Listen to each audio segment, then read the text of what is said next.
Hola, ¿qué tal? Mi nombre es Marco Antonio Gómez Arriola y el día de hoy vengo a presentarles un resumen propio del libro El arte de hablar delante de un público, del autor Marco Antonio Sagastume. Antes de empezar con el resumen del libro, quiero aclarar que los puntos que voy a tocar fueron los que a mi parecer fueron los más importantes del libro, ya que este libro es bastante extenso.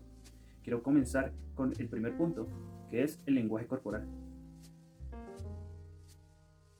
El lenguaje no verbal es el camino y la palabra nuestros pasos. Esto lo indica el autor en su primera parte, ya que para él el lenguaje verbal muchas veces dice más que las palabras. Nos da claros ejemplos de sus propias experiencias. Por ejemplo, en buceo, los buzos no pueden hablar, entonces tienen que comunicarse con gestos. Y estos gestos pueden ser variados, ya sea desde el rostro o con las manos. Y ese es el siguiente punto que quiero tocar, el cual es el rostro. Nuestro rostro abre o cierra canales de comunicación, porque cuando entramos a un auditorio, si entramos de una manera seria, sin ninguna expresión en el rostro, puede dar a entender demasiadas cosas o diferentes cosas. Puede ser nerviosismo, falta de preparación o simplemente que no desea estar en ese lugar. Pero si entramos de una manera sonriente, sutil, pero que expresemos más de algún estado de ánimo, podríamos ya abrir una puerta a la comunicación. Todos los estados de ánimos se leen desde el rostro. Es una fuente muy principal para la personalidad de una persona. Por ejemplo, cuando saludamos a un amigo, antes de preguntarle cómo está, simplemente con ver su rostro ya sabemos más o menos cómo puede estar. Al igual, si no conocemos a una persona, solo con ver su rostro podemos ver su estado de ánimo, o tan siquiera saber cómo es su personalidad, ya que una persona que puede tener ceños fruncidos puede darnos a entender que está enojado. Muchas veces el rostro transmite más que las palabras, o puede acentuar más algunas frases que quizás puedan ser necesarias en una charla.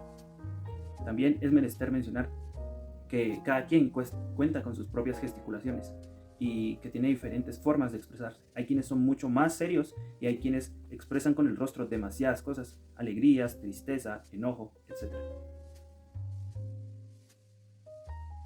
Ahora quiero hablarles acerca del siguiente tipo de lenguaje corporal, el cual son nuestras manos. El autor dice que las manos son el símbolo para unificarse con las palabras. ¿Qué quiere decir esto? Que nuestras palabras tienen que ir muchas veces en relación con nuestras manos. La utilización de las manos, asimismo, dice que es un estilo personal y nos pone como ejemplo los políticos que tienen su propio estilo personal, que muchas veces es identificable porque cuando en sus discursos están hablando hacen este gesto con el dedo hacia arriba. Las manos nos sirven para comprender o dar a expresar lo que tenemos en mente. Muchas veces creo que las manos nos ayudan de mejor forma a demostrar lo que queremos. Por ejemplo, con las manos podemos señalar punto a punto y así de mejor manera explicar lo que queremos dar a entender. Ahora, el siguiente tipo de lenguaje corporal del cual voy a hablar y que para mí fue importante es el sentido de la vista o los ojos. El autor nos dice que mediante los ojos el público puede saber qué esperar de nosotros, si nuestros ojos indican verdad, mentira o debilidad. Bueno, siento que los ojos, muchas veces hay personas que tienen ojos bastante serios, pero hay quienes con los ojos pueden expresar o sorpresa o duda, pero recordemos que los ojos causan diferentes cantidades de efectos en la conducta humana y nos lo hace recalcar porque hay muchas frases que tienen que ver con la mirada. Por ejemplo, miradas que matan, entre otras que menciona el autor en su libro. Asociamos muchas veces los movimientos y la intensidad de los ojos con un espectro de expresiones humanas. Algo que me quedó muy recalcado del autor es que el sentido de la vista, nuestros ojos, es importante cuidarlo, ya que mediante los ojos podemos ver prácticamente todo, podemos ver a nuestro público, podemos ver lo que nos ofrece la vida y que es importante cuidarlos. Por eso es necesario muchas veces ir a un oculista y invertir cierta cantidad de dinero en nuestros ojos, ya que es el sentido, a mi criterio, es el sentido más importante que tenemos. Ahora, como siguiente punto, voy a hablar acerca de la apariencia física. Bueno, la belleza interior o atractivo físico desempeña un rol muy importante en todos los encuentros personales y colectivos que tenemos, porque hay que recordar que el atractivo exterior ejerce una gran influencia en las primeras impresiones y en expectativas de un encuentro. Él nos pone diferentes ejemplos, por ejemplo, el de una persona que está siendo procesada, si se presenta sucio o mal vestido a una audiencia, puede que esto influya en la decisión del juez, ya que puede considerarse como una persona despreocupada, que no le interesa mucho cómo lo vean o cómo lo ven las demás personas, pero si se presenta limpio, con buen olor, puede que esto impacte de manera diferente al juez o a las partes que están en la audiencia. También habla de que, si bien es cierto, no muchas veces la gente le presta atención a este tipo de aspectos, hay quienes sí, y respecto al público al que le estamos hablando. Él nos dice que existen fisionomías endoformas, mesoformas y ectoformas. Esto se refiere prácticamente a un cuerpo delgado, un cuerpo fornido o musculoso y alguien que tiene sobrepeso. Y que, si bien es cierto, siempre se tiene a tener diferentes tipos de ideas sobre esa persona. Cuando alguien ve a alguien muy delgado, piensa que tal vez probablemente no come bien. A alguien que es musculoso, pues que se preocupa por su personalidad y cómo lo vean los demás. También alguien gordo que tal vez les interesa muchas veces su forma, la forma en que los demás lo vean, pero que él está bien como se ve. Quiera que no, en nuestra sociedad actual se piensa muchas veces que eso ya no existe, pero la verdad es que aún repercute en la vida diaria y más en este tipo de situaciones. Por ejemplo, al hablar en frente a un público es necesario estar bien vestido para la ocasión. Depende también del tipo de ocasión y de la cultura de que estemos hablando, porque no es lo mismo vestirse de negro en un funeral aquí que tal vez en Israel, que son diferentes las costumbres o las formas en que se visten al momento de un funeral. Entonces hay que tomar en cuenta esto y me parece un punto bastante importante que toca el autor.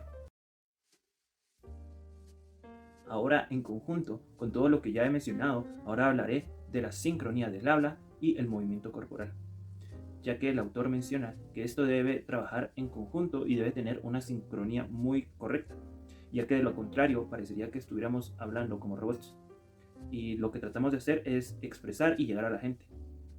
Entonces, en esto interviene lo que es la vista, las manos, los gestos que hacemos con el rostro, así también la modulación de la voz y una acentuación correcta o las pausas que hacemos cuando explicamos algo. Ahora, para darle sentido a todo lo que decimos, tenemos que tomar en cuenta la palabra. El autor menciona que somos los únicos animales que tenemos un código hablado y escrito también, y esto nos hace ser racionales. Cuando hablamos tenemos que ser racionales, o sea, no podemos hablar incoherencias. Y también menciona que la palabra es uno de los grandes descubrimientos del ser humano y que esto nos divide entre los animales que razonan y los que pues no pueden comunicarse como el ser humano lo hace.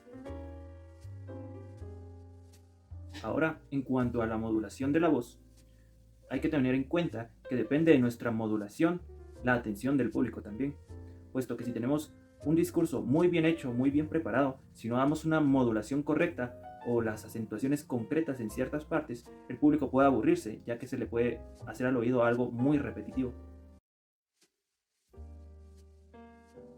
Ahora bien, quiero tocar otros puntos del libro, como por ejemplo, la confianza que nos da el autor a la hora de querer hablar frente a un público. La confianza menciona él que está dentro de nosotros. Él nos da diferentes pautas y tips para tener propia confianza y nos da ejemplos de lo que hace él. Por ejemplo, nos dice que ensayemos en nuestras casas acompañados de una cámara para ver si tenemos algún error al momento de hablar. Así también otro punto que me pareció importante es el género y el discurso. Hay que fijarnos siempre en la cantidad de hombres y mujeres que van a ver en el auditorio, porque no siempre los hombres van a percibir o recibir la información de la misma manera en que lo hacen las mujeres. Por eso siempre vamos a tener que orientar nuestra plática o nuestro discurso hacia cierto grupo de personas. Otro punto muy importante también es la edad del público, porque depende de la edad, la duración que va a tener la atención del público. Si es un público infantil, ya notamos la necesidad de buscar algunos elementos para que ellos tengan la mayor atención posible en el menor tiempo, porque los niños se distraen con mayor facilidad. Asimismo, si es para un grupo grande de personas que ya son pues mayores, también deberíamos de adaptar nuestro discurso dependiendo la edad.